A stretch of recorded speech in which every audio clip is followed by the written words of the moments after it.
You know, as a tournament angler, one thing that's really important to me is gear ratio. And I get asked all the time, what gear ratio do I use for an application? Why do I need 3 gear ratios? Why can't I just go with 1? And this is the reason why. When you're fine tuning your techniques, this is when you're going to be using different gear ratios.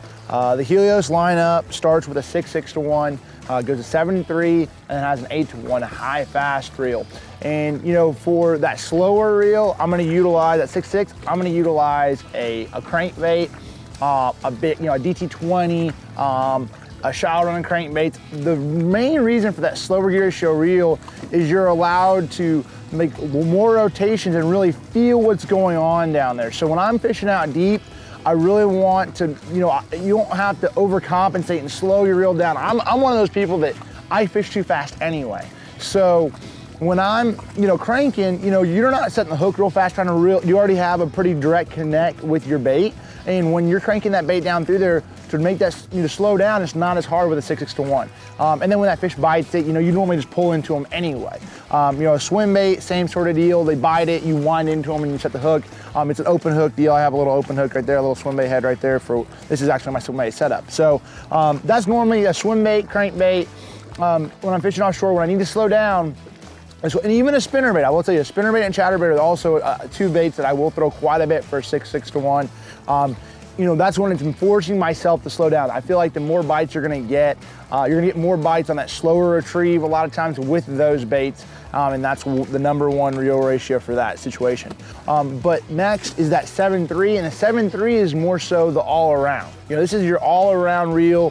If you don't have, you know, look, we're very fortunate as professional anglers to have, you know, a lot of setups in our boat and really fine tune that. But if you're only allowed to, you know, get 1, or you can only afford 1 reel, a 7:3:1 gear ratio might be the reel for you. You know, this is going to be good for flipping shallow and cranking. It's just a little mix up of both. So it's a great combination. You know, throwing a spinnerbait, a buzz bait, you know, flipping.